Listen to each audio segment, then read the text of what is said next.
O Coronavest começando, e essa semana a gente veio com uma novidade. Os tutores de física decidiram se reunir e fazer uma conversa onde vocês podem interagir mais com a gente, mandar questões, tirar dúvida, perguntar qualquer coisa, pode ser questão de internet, questão de cursinho, questão de colégio. Então é isso, qualquer dúvida pode perguntar, vou tentar deixar o link aqui embaixo. E quem tiver interesse, fala com a gente.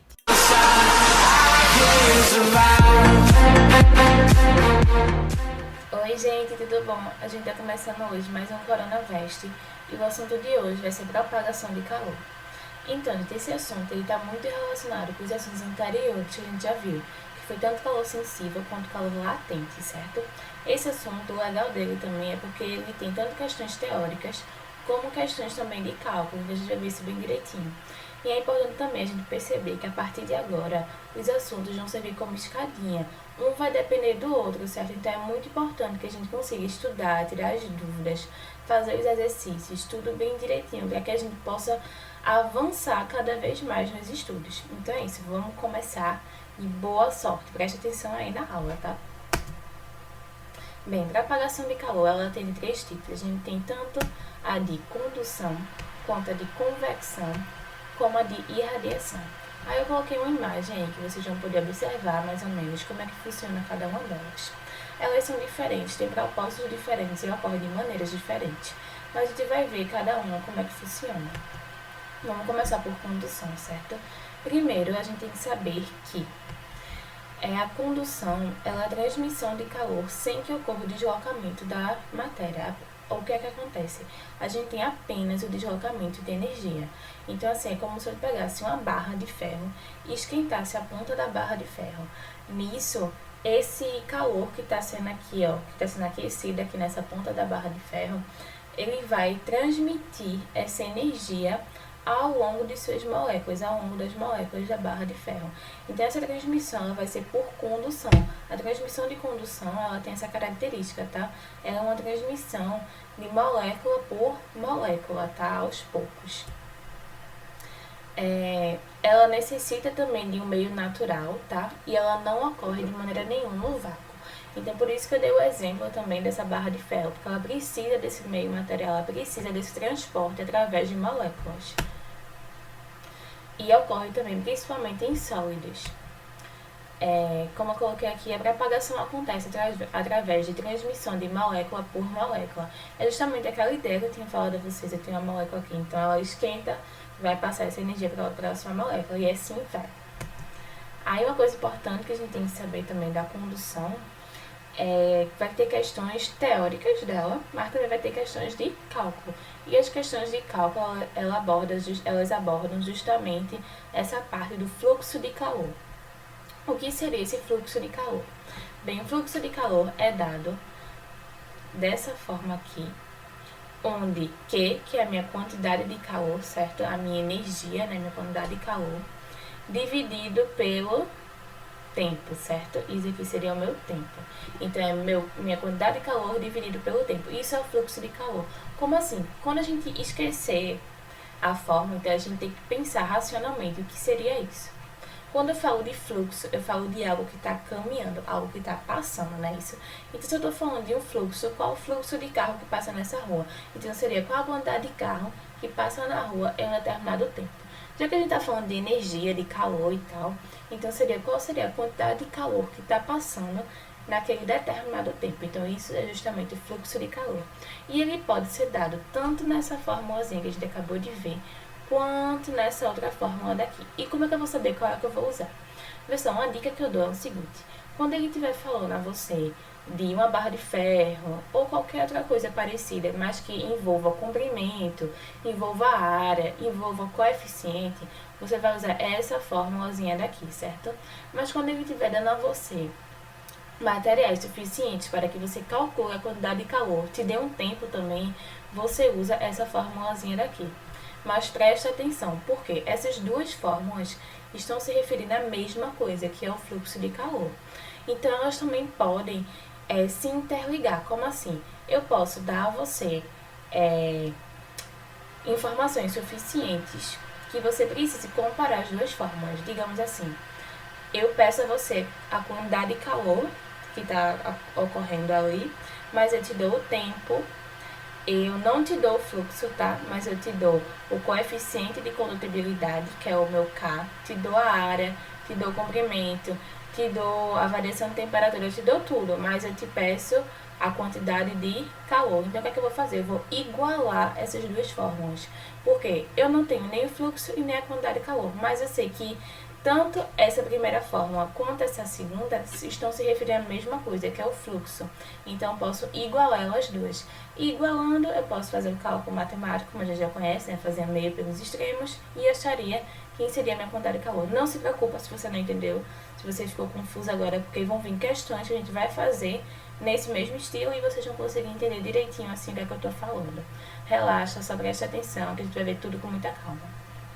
É importante também saber que esse fluxo de calor, ele é dado, pode ser dado tanto em joules por segundo, como está aqui, ou em calorias por segundo, certo? Então, vamos lá, continuando. Aí, a gente vai ver aqui que o que eu falei a vocês, né, o exemplo da barra de ferro, ela veio de uma lei, que foi a lei de Fourier, que é assim, se eu estou aquecendo a barra de ferro, como eu botei aí ó, na pontinha, o que acontece nessas moléculas? O que acontece dentro dessa barra de ferro? Como é que ocorre essa condução? Então, como eu tinha falado a vocês, essa condução ocorre de molécula por molécula, né? Então, eu estou aquecendo aqui, ó, o ponto não está vermelho, e está passando molécula por molécula esse calor, até chegar na barra inteira e conduzir aos poucos esse calor, certo? Então, assim, pronto, uma coisa que acontece muito, a gente tá cozinhando, né, com aquela panela que é de metal. Então, quando a gente começa a cozinhar, o cabo da panela, se ele for de metal também, muitas vezes ele não está quente, porém a panela em si já está quente. Mas ao longo do tempo que vai passando, essa condução de calor vai indo de molécula por molécula até passar pelo cabo inteiro. E daí, quando a gente pegar, já vai estar quente. Então, o que ocorreu aí? Ocorreu a condução. Esse calor passou de molécula por molécula até chegar em toda a estrutura do cabo.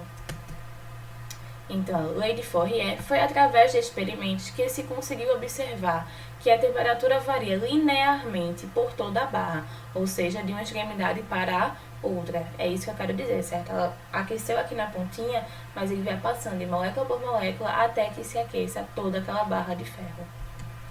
Aí a gente vai ver agora a convecção. Bem, eu tinha falado a vocês, né, que condução, ela ocorre de molécula por molécula, ocorre em sólidos, geralmente.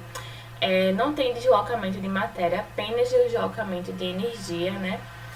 E que ela também não ocorre no vácuo. Precisa realmente de um meio material para ocorrer.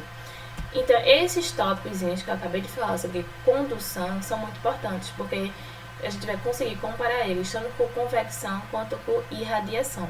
Porque isso são os tópicos que geralmente eles perguntam em questões teóricas. Então, aqui, ó, o que seria, no caso, a convecção? A convecção é justamente a transmissão de calor com deslocamento de matéria. Então, daí você já vê uma diferença, né? Porque a condução não possui deslocamento de matéria. A necessidade de um meio material, ela não ocorre no vácuo. Já isso daí, essa característica, é igual à da condução. E ocorre principalmente em líquidos e gases. Já a condução ocorre apenas em sólidos, certo? E o que seria essa convecção? Bem, a gente diz que convecção está muito relacionada a algo que tem esse transporte justamente, né, esse deslocamento de matéria. Então, ela está muito relacionada com a densidade. Como assim? Como é que é isso? Vê só. Digamos assim. O ar-condicionado, né? O ar-condicionado do nosso quarto. Geralmente, ar-condicionados eles são colocados em partes mais altas do quarto, em cima. Por que isso acontece? Porque o ar gelado, ele é um ar muito denso. Então, se ele é um ar muito denso, ele tende a descer. Então, é essa a ideia. Se o ar-condicionado ele fica em cima, aquele ar gelado que sai, ele vai descer e vai conseguir pegar todo o ambiente do quarto.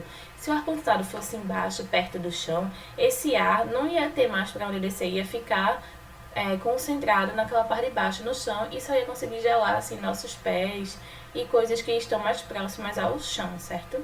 Por isso que o ar-condicionado é colocado em cima. Mas o que acontece? Vê só, se esse ar gelado está descendo, o ar que está embaixo é um ar quente. Então, esse ar gelado desce e o ar quente sobe. E no que o ar quente sobe, ele gela e o ar que estava embaixo gelado, né, que desceu, ele se esquenta e fica nessa onda, então fica nessa convecção, certo? Nessa mudança aí. Então, justamente é isso que a gente chama de convecção. É essa mudança de ar quente, ar gelado, de densidade, isso que acontece. Acontece também isso quando a gente está esquentando a água no fogão, porque essa água que está embaixo ela vai esquentar mais rápido, então ela tende a subir, no caso esse ar, né, ele tende a subir, e a água que estava gelada em cima tende a descer e por aí fica.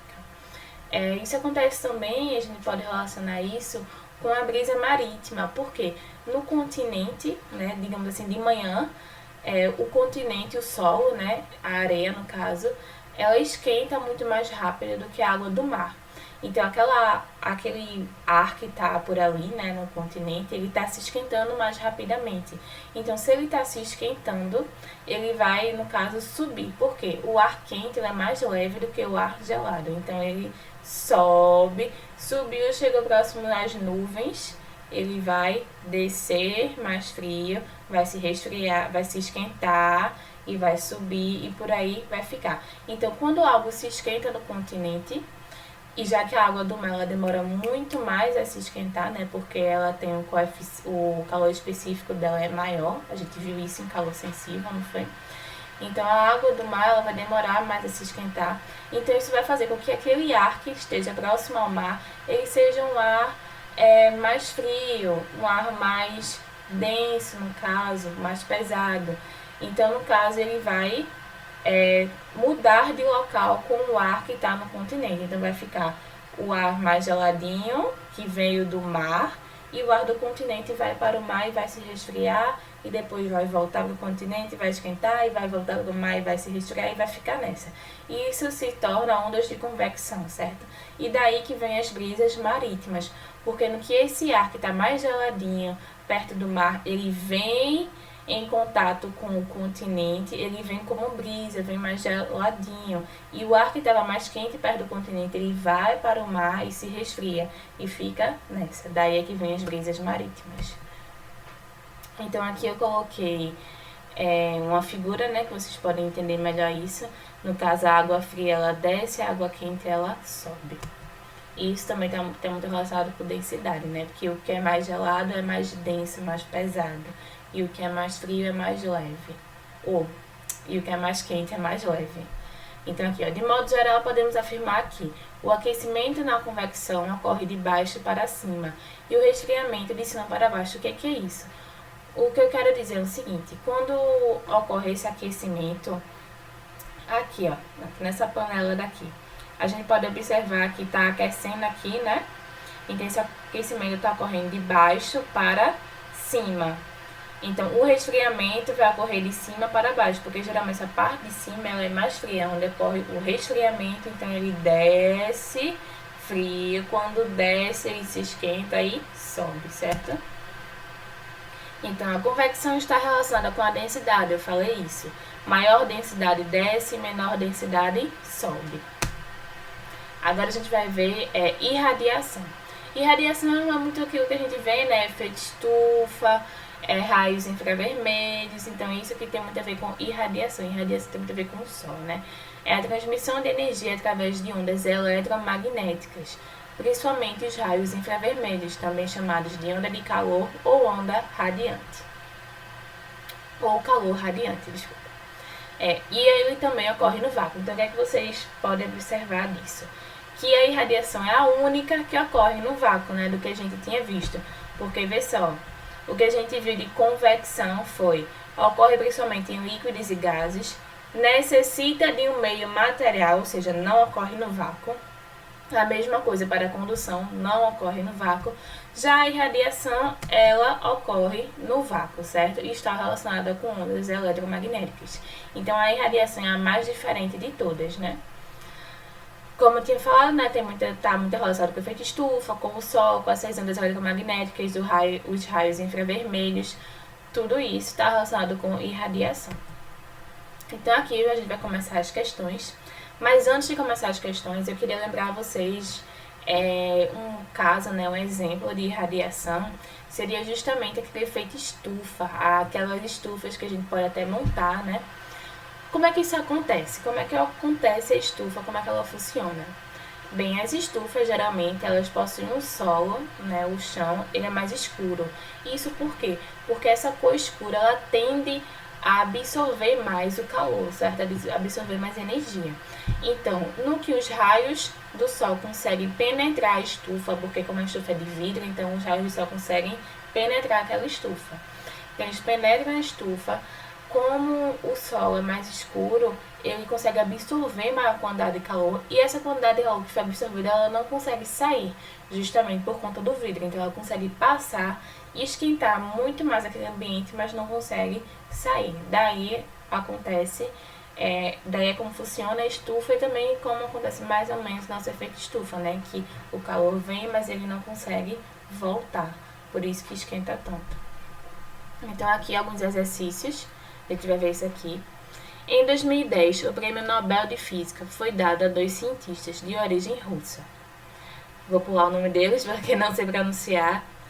Por descobrirem em 2004 o grafeno, uma forma revolucionária do grafite. O grafeno apresenta vários aspectos positivos para a tecnologia de hoje, sendo uma delas o melhor condutor de calor. Analise as afirmações abaixo sobre os processos de propagação de calor. Primeiro, convecção.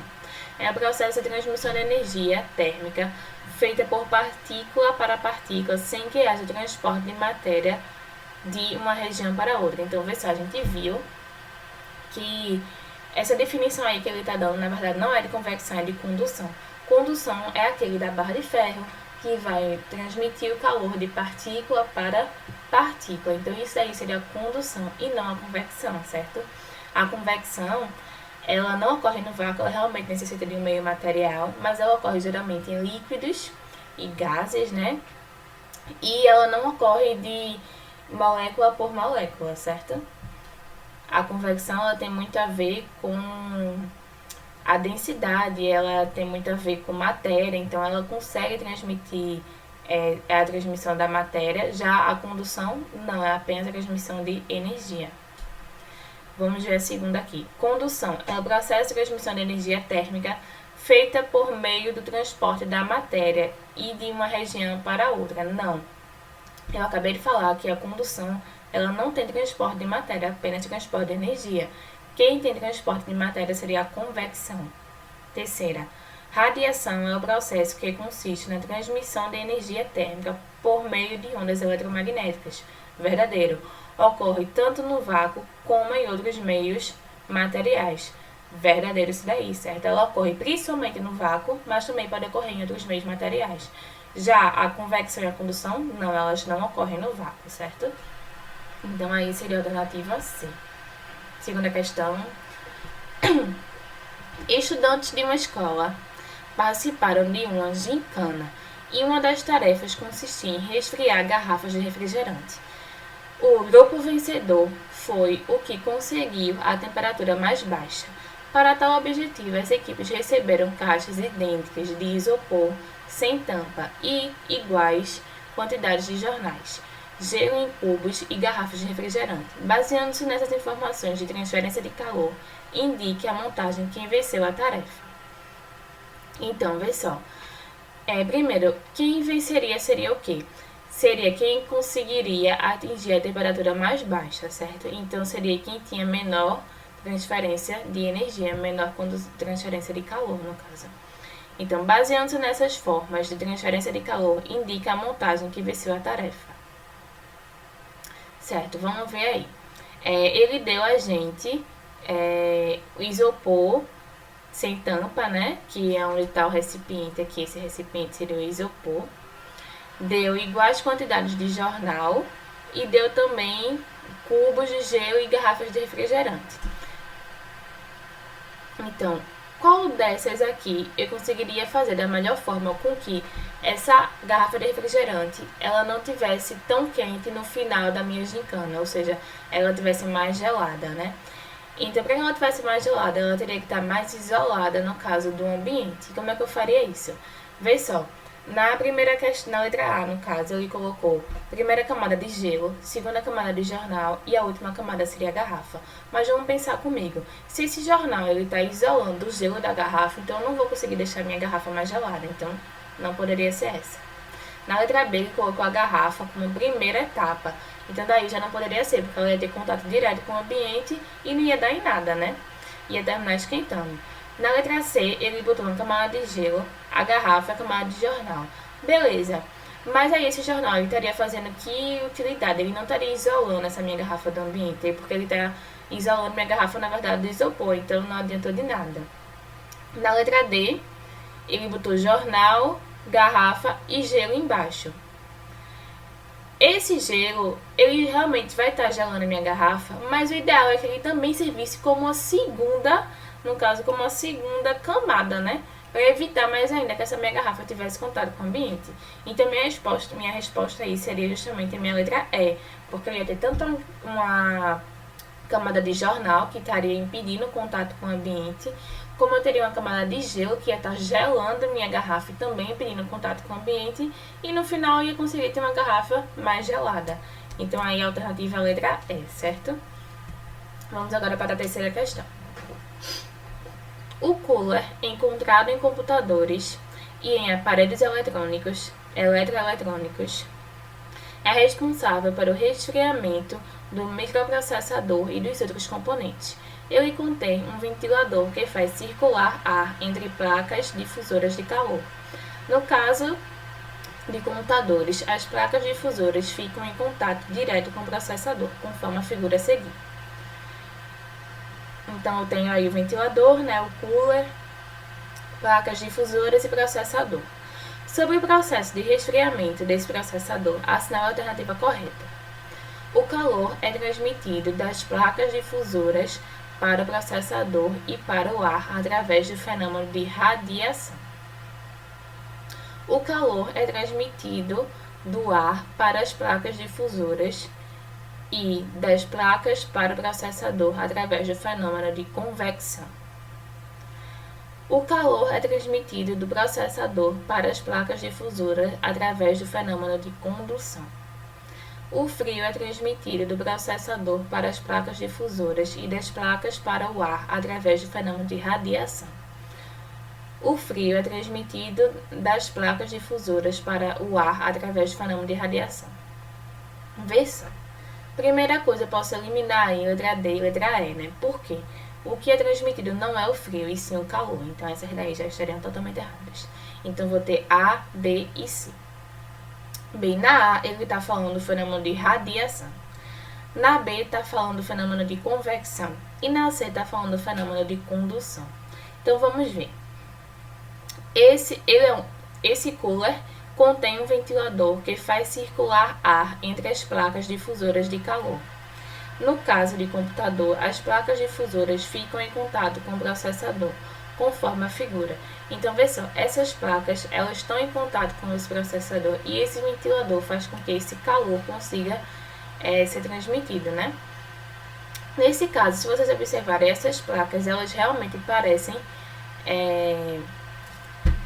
barras metálicas, no caso, né? Então, quando a gente está falando de barras metálicas, quando a gente está falando dessa condução de calor, que ele vai conduzir esse calor, né? O ventilador vai espalhar esse calor do processador e tudo mais. A gente está falando de barras, de condução. Então, a gente seria, no caso, esse processo seria justamente o de condução, né? Porque essas placas, elas vão conduzir esse calor. Ela vai esquentar em um lado e vai conduzir até o outro lado, a outra extremidade, no caso. Então, aí seria letra C. Espero que vocês tenham entendido. Acho que ficou um pouco confusa pela questão em si. Mas só é observar o formato, né, dessas placas. Observar também que a convecção, ela não iria precisar de nenhum condutor feito, no caso, a condução, né, que ela realmente precisa daquele condutor em forma de barra metálica, por exemplo, que aí isso vai estar conduzindo energia, não está conduzindo nada em relação à matéria feita a convecção, e que também não tem nada a ver com irradiação, né? Pelo que a gente está vendo na questão, não teve nada relacionado à irradiação. Então, por isso seria a condução, pelo formato das placas, pela forma que foi conduzido esse calor, e pelo que ele tinha falado, que Justamente essa parte do ventilador é que faz circular o ar entre as placas, certo? No caso, o calor, né? Então, agora a quarta questão. A gente tem poucas questões hoje, mas é porque semana passada eu tinha colocado bastante questões para vocês. E eu vou mandar, né, esse gabarito dessas questões, ver se eu consigo fazer um vídeo fazendo a resolução delas. Mas caso eu não consiga, eu vou mandar o gabarito e vocês conferem e falem com a gente. Não sei se eu tinha falado a vocês também, eu falei, né, no caso no começo do vídeo, mas relembrando aqui, que a gente também tá com uma conversa, certo, no Telegram. Então quem quiser entrar em contato com a gente, tirar dúvida, falar com a gente pessoalmente, os professores de física no caso, pedir questão também, vocês podem falar com a gente não só em relação a essas questões que a gente tá abordando aqui, mas também questões do colégio, questões de cursinho, que vocês tenham alguma dúvida. A gente vai tentar ajudar da melhor forma possível. Como já foi dito antes, não somos professores, mas a gente já passou, né, por essa fase que vocês estão passando. A gente entende um pouquinho como é essa angústia, como é querer conversar com alguém que já passou pelas mesmas coisas. Então, no que a gente puder ajudar vocês, a gente vai estar aqui ajudando. E é isso, podem perguntar realmente, certo? Eu vou deixar o link, vou ver se eu consigo, na verdade, deixar o link na descrição desse vídeo. E aí vocês acessam, entram e podem falar com a gente à vontade. Aí vamos lá, né? Quarta questão. A tabela seguinte contém informações sobre 4 panelas. As 4 panelas têm o mesmo volume e bases com a mesma área. Pretende-se usar uma delas para aquecer a água em um fogão comum. Com base na análise e dados da tabela e da equação de Fourier, indique a opção que corresponde à panela que permite ferver mais rápido uma certa quantidade de água. Então, vê só, minha gente. Essa equação que ele tá aí, que ele mencionou, é justamente aquela equação que a gente tinha visto no começo desses slides, que é a equação de fluxo de calor. Então, essa equação, acho que eu coloquei aqui, essa daí. O que a gente vai observar? Aí vocês podem me perguntar, mas por que você está usando essa equação e não aquela que também é de fluxo de calor, que fala justamente que fluxo de calor é igual a quantidade de calor dividido pelo tempo. Vê só, porque eu tenho que observar o que foi me dado, certo? Nessa questão, o que é que foi me dado. Ele me deu aqui, ó, espessura. Então, se ele me deu espessura, eu já sei que vai estar aqui, ó, relacionado com o comprimento. E ele me deu isso daqui, que seria justamente o meu coeficiente de condutibilidade, que é o meu K. Mas você não tem a área e você também não tem a variação de temperatura. Eu não tenho. Mas o que acontece? Ele me deu a entender que tanto a área quanto a variação de temperatura seriam iguais em todo tipo de material. O que vai mudar realmente é a espessura e a condutibilidade, certo? O coeficiente, no caso. Então, o que é que eu faria? Eu iria calcular apenas com essas duas informações. E daí eu iria poder responder quem é que permite ferver mais rápido. Quem permite ferver mais rápido é quem tem o maior fluxo de calor, né? Então, o que é que eu faria? Eu dividiria essa minha informação aqui, do meu coeficiente, dividida pela minha espessura, certo? Essa espessura aqui está em milímetros, mas o coeficiente é dado em centímetros. Então, eu tenho que lembrar de transformar isso daqui em centímetros, tá? No caso que 4 milímetros seria igual a 0,4 centímetros. Então, quando eu dividir isso aqui, quando eu fizer todas essas equações dividindo 4,9 vezes 10 elevado a menos 2 dividido por 0,4, iria fazer isso com meu segundo material, com o meu terceiro material e com o meu quarto material.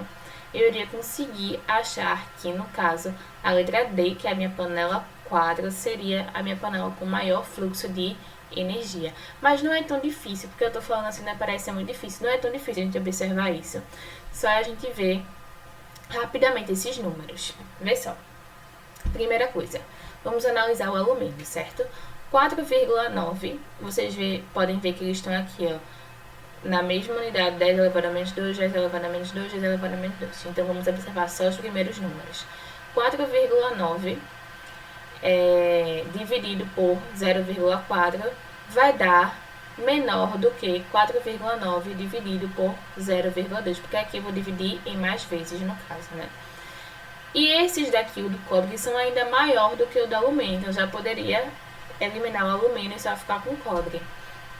E aqui, ó, 9,4 vai dar menor do que, dividido por 4, vai dar menor do que 9,4 dividido por 2. Então, por isso que o meu cobre ele teria o maior fluxo de calor. O meu cobre 4, né, teria maior fluxo de calor. E daí seria a alternativa D. Vamos agora para a última questão. Uma placa de vidro com esse coeficiente aí que foi dado tem espessura de 2 milímetros. Mais uma vez, tenho que ficar atenta às unidades, tá? Porque aqui ele deu em milímetros e no caso, aqui o meu coeficiente está em centímetros. Deixa eu só ver se eu consigo ajeitar aqui o zoom do computador, que acho que eu não vou fazer errado. Não tá aparecendo, acho que não aparecer de novo. Então, uma placa de vidro tem 2 milímetros de área, 2 milímetros, e a área de cada face é igual a 300 centímetros quadrados. É submetida a uma diferença de temperatura de 10 Celsius entre as faces. Então, a quantidade de calor conduzida pela placa em segundos é de quanto? Bem, essa questão é justamente aquilo que eu tinha falado a vocês, né? Que eu vou comparar as minhas duas equações de fluxo de calor. Por quê? Porque aí ele me deu tempo, ele me deu variação de temperatura. Então, tempo eu já vou usar daquela minha equação, né? Fluxo de calor é igual a quantidade de calor dividida pelo tempo. Então, ele me deu o tempo, ele me deu a variação de temperatura, ele me deu a área, ele me deu o comprimento e ele me deu meu coeficiente. E está me pedindo apenas minha quantidade de calor. Então, aqui seria a minha equação, né, no caso. E calculando, vou apenas substituir os dados que me foram dados, que é aqui o meu coeficiente, a minha área, a minha variação de temperatura e aqui o meu comprimento, que eu já coloquei esse comprimento aqui em centímetros, porque foi me dado em milímetros. E meu coeficiente está em centímetros, então tem que botar na mesma unidade. E igualei aqui com a outra fórmula, né, que é a quantidade de calor dividido pelo tempo, e eu quero saber a minha quantidade de calor. Então, aí, ó, fazendo essa equação aqui em cima, multipliquei. E depois eu fiz justamente o meio pelos extremos, certo? Descobri que 90 é igual a 0,2 Q. Então, Q seria igual a 450 calorias, letra A. Isso aí. Então, terminamos, pessoal. Espero que vocês tenham gostado da aula. Eu sei que foi uma aula meio corridinha, meio bagunçada, mas espero que vocês tenham gostado. Vou tentar resolver aqui as questões da aula passada, porque realmente a aula passada eu não consegui resolver uma coisa que aconteceu no meu computador, porque ele estava muito ruim o áudio, então eu não estava conseguindo resolver. Por isso que eu não fiz a aula passada, passei uma lista de exercícios, e eu vou tentar resolver essa lista de exercícios com vocês. Aí eu vou botar aqui no final dessa aula o gabarito de calor, não, o gabarito que eu coloquei da aula retrasada, da aula passada no caso, que foi o diagrama de fases. Vou colocar o gabarito. Confiram, vejam as dúvidas e falem com a gente, tá certo? Qualquer dúvida, podem perguntar. E é isso aí, bons estudos, tchau, tchau.